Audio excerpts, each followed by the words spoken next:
নমস্কার। হাওড়ার জল জমা নিয়ে আমার হাতে খড়ি 50 বছর আগে।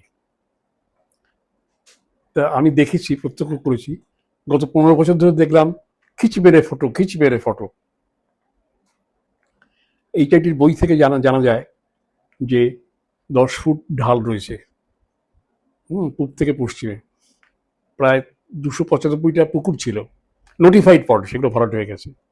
3000টা, 300 কিলোমিটারের কাছাকাছি খোলা নর্দমা ছিল, সেগুলো যে যার মতো করে আমরা বন্ধ করে দিয়েছি। এবং সবচেয়ে বড় অপরাধী হলো, মেইন কালপিট হলো হাওড়া মিউনিসিপ্যাল কর্পোরেশন।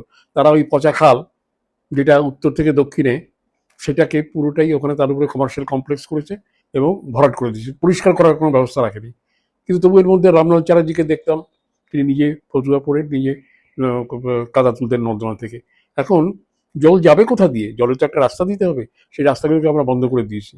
এটা একটা, এখন যিনি একজন বিধায়ক, তিনি উদ্যোগী হয়েছেন, তার উদ্যোগকে আমি খাটো করছি না, কিন্তু জোয়ারের বিরুদ্ধে বা বান আসলে পরে যেমন সাঁতার কাটতে পারি না, তেমনি হাওড়ার এই জবা জল সমস্যাটা হচ্ছে বানের মতো।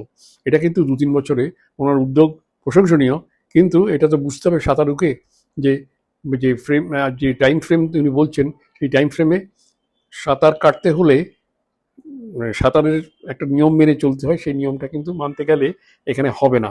টাইম ফ্রেমটা 2-3 বছর বললে এটা পলিটিক্যাল স্টান্ট হয়ে যাবে। এখন হয়তো অনেক ছবি বেরোবে, কাগজে বেরোবে, অনেক সংবাদ মাধ্যম দেখাবে, কিন্তু পরে এটা কিন্তু একটা হাসির খোরাক হয়ে যাবে। সুতরাং এটা বুঝতে হবে যে জোয়ারের বিরুদ্ধে বা বান আসলে পরে তার বিরুদ্ধে যেমন আমরা সাঁতার কাটতে পারি না, তেমনি হাওড়ার জল জমাটা কিন্তু একটা বানের মতো সমস্যা। এটা কিন্তু অত সহজে সমাধান করা যাবে না। তার উদ্যোগ শুভ, কিন্তু এই যে পরিস্থিতিটা হয়ে আছে, এটাকে মোকাবিলা করা কিন্তু অত্যন্ত কঠিন। দেখা যাক কি হয়। উদ্যোগটা তো নেওয়া হয়েছে, কিন্তু সরকারি পর্যায়ে এটা হওয়া উচিত, নাহলে কিন্তু সমস্যার সমাধান হবে না। নমস্কার।